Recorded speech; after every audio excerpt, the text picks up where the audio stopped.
Good morning. Good morning to you. Good morning to you. And how do you do? La la la. La la la la. Ooh. Well, we have stuff this morning. Boy, do we have stuff this morning. I got stuff to read. I got shit we gotta watch. I got everything. It's a full show today. It is a full show today, and it might just go on, I don't even know, a long time. As long as my makeup will hold out. No, I'm just kidding.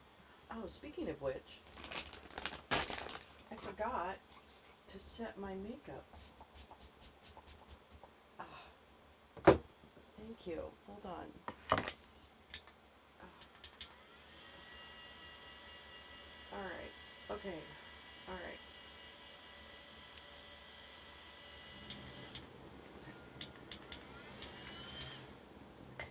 All right.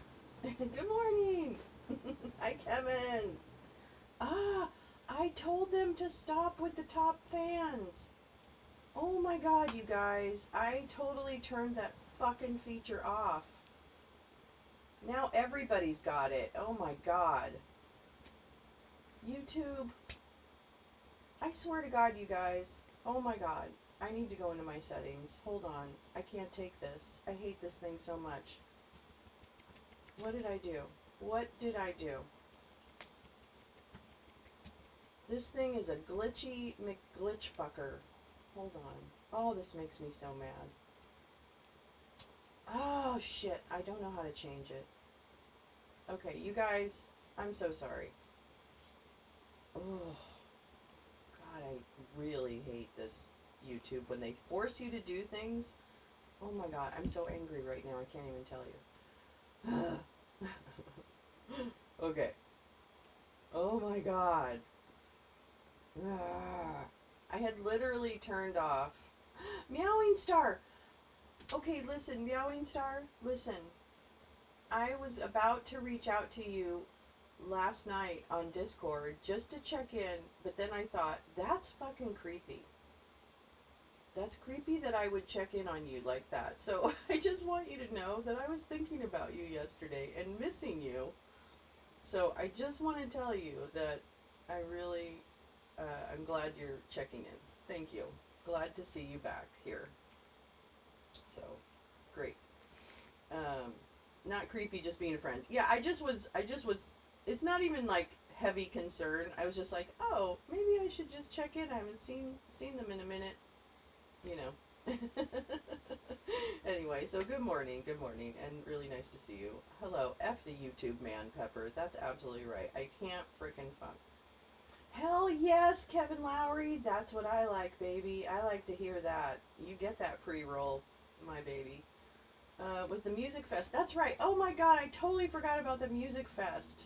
Oh, that's why. You even said I'm not going to be around a minute because I've got the music. God, I'm so stupid. Oh, I'm so glad. Great, Meowing Star. So happy to hear that.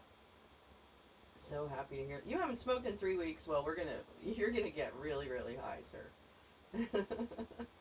Hello, GP. Good morning, daytime, evening. I'm not sure what time it is for you.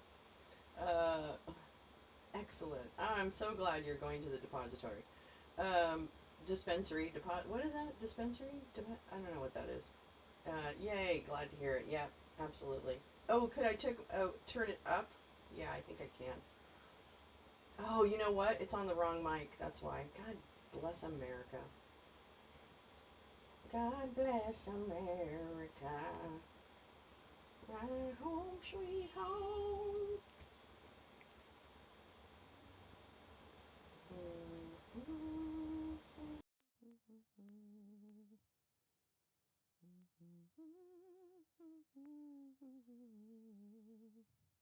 Now we're better. Now we're better. Sorry. Didn't have the right mic on. It doesn't turn on right away. It's kind of weird. Thank you so much. Thank you for letting me know. That should be a little bit better, a little bit louder. In fact, it looks like it's almost too loud. Sorry. Thanks for letting me know. Okay, good. So good morning, good morning, good morning, good morning. Kevin is here. Lee, good morning. My sister Lee. Scott. Love you, Scott. Max Flower brought her own crown because fuck YouTube. Neil, good morning, Neil. How are you? How are you? Karen. Oh my God, Karen was first. Good morning, Karen. How are you? Karen, you were first and somehow you still got number 3. Oh my God. I hate this. I need to do this. I need to get rid of this. Get rid of it. How do I get rid of it?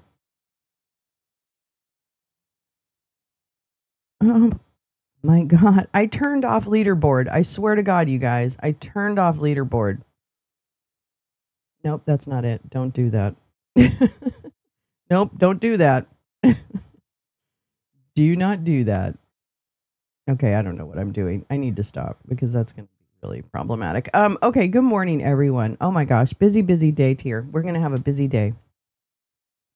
Busy, busy, busy, busy day. You didn't see any number before. Exactly, Karen. Last night, I literally Googled how do you turn off this top fans thing that YouTube has put on every fucking channel. And now everybody has it because I turned it off. What the fuck? I'm so sorry. It's dumb.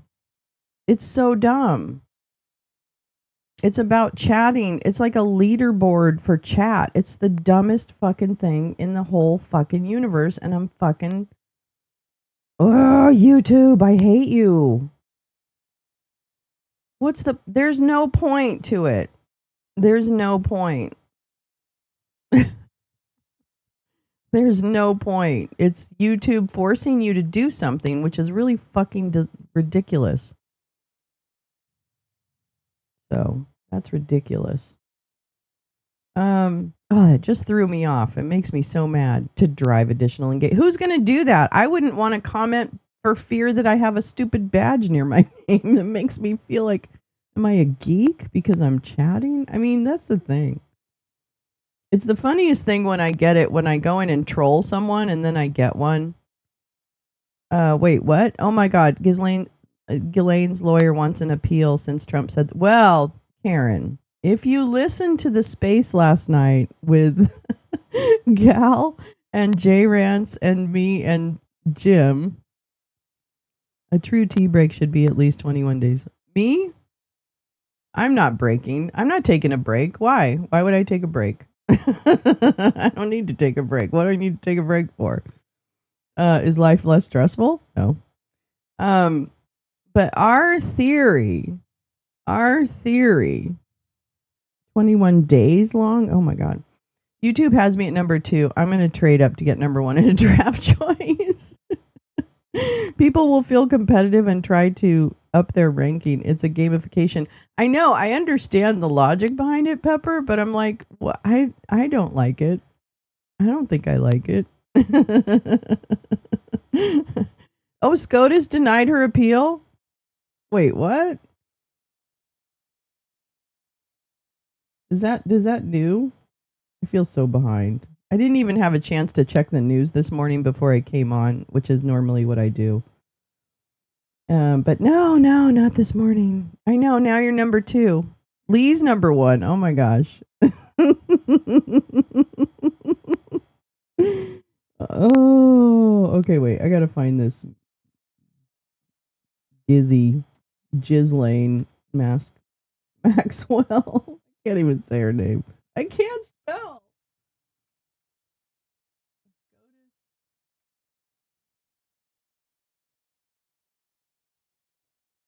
Well, DOJ rejected her appeal response. Okay, the DOJ had to respond. Yeah. Okay. So that's different. The SCOTUS hasn't said anything.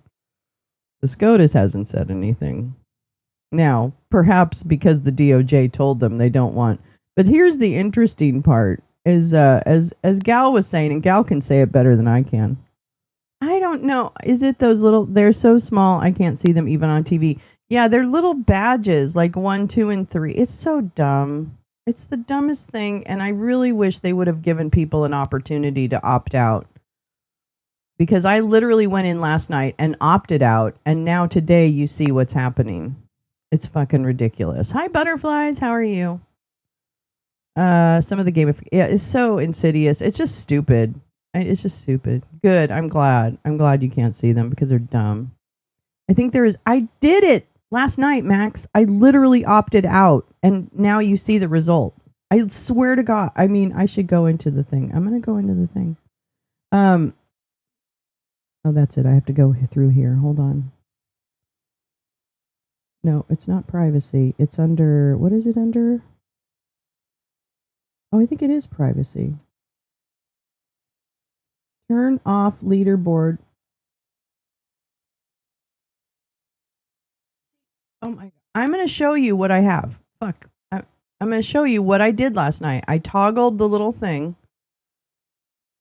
Oh my God.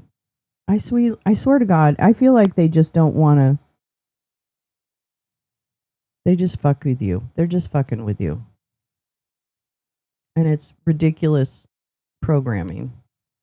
Okay, this is what my setting screens look like right now.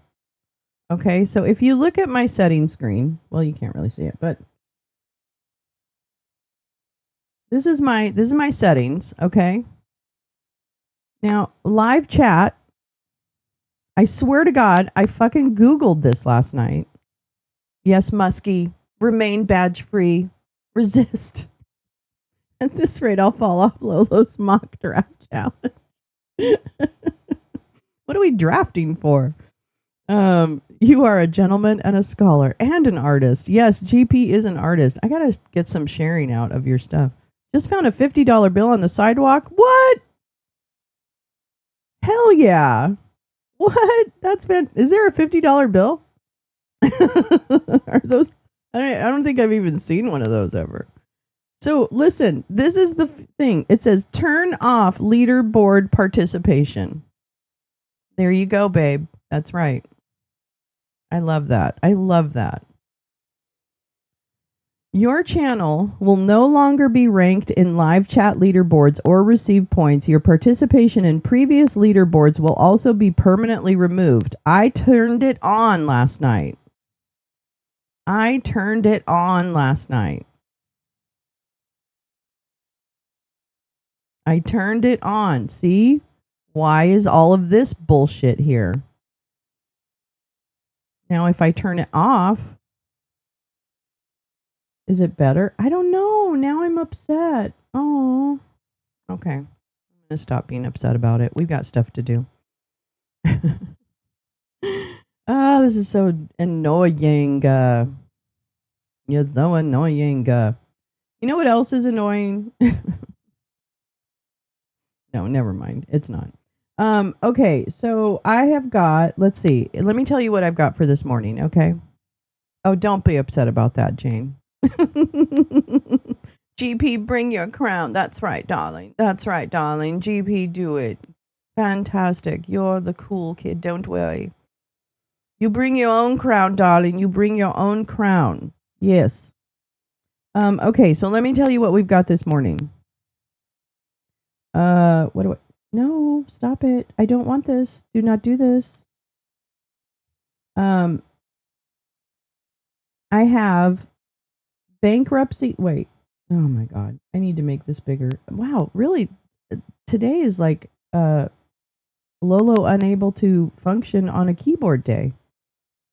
That's kind of what I'm feeling I've got right now. Okay. So here's what I have for this morning to watch. I have a lot to read, which is really, I've got like, I'm struggling. Okay. So I've got a couple of small clips, but then we have, oh, are you not going to show me? All right. Okay. Okay. Um,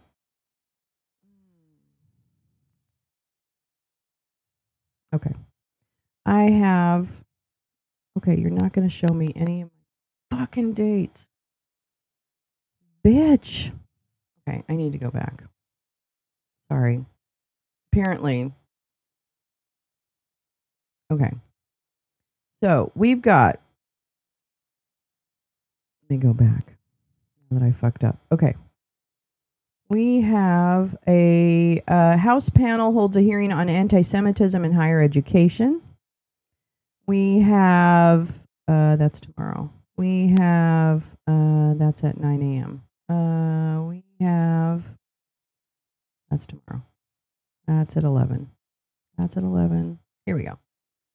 I have also a transportation infrastructure, which is a markup of some bills related to transportation and infrastructure. I have got a, which I thought this one might be interesting. Either, and I think I guess they're not both the same.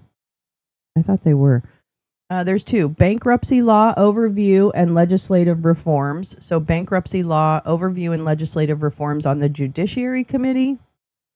And I have a Dodd-Frank turns 15, which is banking regulations. So I've got that hearing. Let's see. Oh, I've got Mike Waltz testifying in confirmation for UN ambassador. Kind of boring. Oh, this one actually, I kind of actually want. Oh, you know what? Maybe we want to watch this. Industry perspectives on how drone warfare abroad is transforming threats at home. So drones, I don't know if Palmer Lucky's going to be there. Then there is a markup of the Armed Services NDAA, which I'm not, National Defense. So I'm not sure about that. And then, oh yeah, bankruptcy law. Yeah. Okay, so it's a lot of financial stuff today. But does any of those strike your fancy? Like anything sound really like amazing? Because I'll probably pick the AI or the drone one, or the bank or the I don't know, maybe the Dodd-Frank. I don't know. I'm torn between the Dodd-Frank and the bankruptcy law, but I thought they might be the same, but I guess they're not. Obviously, they're not the same thing. I know they're not the same thing. I know, so much fun. Love that idea. I think it would be a huge schmozzle, but so much. It would bring the chuds to the yard. Wait, what? Consumer. Oh, here we go. Wait, I need to kind of like catch up with. All right. Okay? There's where he found a $50 bill. Excellent. That's a Kevin, are you going to do panels of Trader Trivia? LOL, that would be so great. I would love to. I told the gang last night on the space that I would love to do like a quiz show where I have like Gal Squad and Jim on a panel and they have to buzz in to answer questions. I think that would be funny. I think we could have a lot of funny with that. Funny time with that. So I've got to organize it. Don't spend it all in one. You know what? Spend it all in one place. Yeah, Gal Squad. Yeah, who's gonna be? Who's the guy that was always in the middle, the center square? Oh my God, what was his name? Oh, I guess that's the dating game. That's the wrong. Paul Lynde. Thank you. I love Paul Lynde. I thought that was. I think it would be pretty funny. I think we could make it pretty funny. So we might try to throw that together. Yes, Paul Lynde. God, I loved him. He was so funny. I'm sorry. I used to think he was so funny when he was a kid. When I was a kid. Not when he was a kid. What role does the chat get to play? Vote on which panelist. Oh. I don't know. We have to think about that because I want a role. I like that. Yeah, yeah, like a little like a pool or something, like you're rooting for a certain panelist. I don't know. This is a good one. Yeah, fuck shit. Uh Oh no, you guys all got it's amazing. You guys all got Paul Lynde. Congratulations. Sorry, typing. No, you're fine. You're fine. You're fine. Hey, you're number one. He was. He was very campy and very just goofy, and I just loved him. I thought he made me laugh when I was a kid so much. I thought he was sweet. Was he really? Oh my God, that just makes me so sad. Makes me sad to hear that they're all assholes. I hate hearing people are problematic. I mean, I know no one's a monolith, right? So it doesn't really. As a young girl, I told my mom I loved Paul Lynde, and she had to tactfully explain to me that he didn't like girls. Well, but he could be your bestie. Center Square Paul Lynde, Ghislaine Maxwell was so determined to appeal her conviction, she flashed her what? Maybe he was nice when he got sober. Well, it doesn't really matter now. He's not with us anymore, so I'm number one. I'm number one.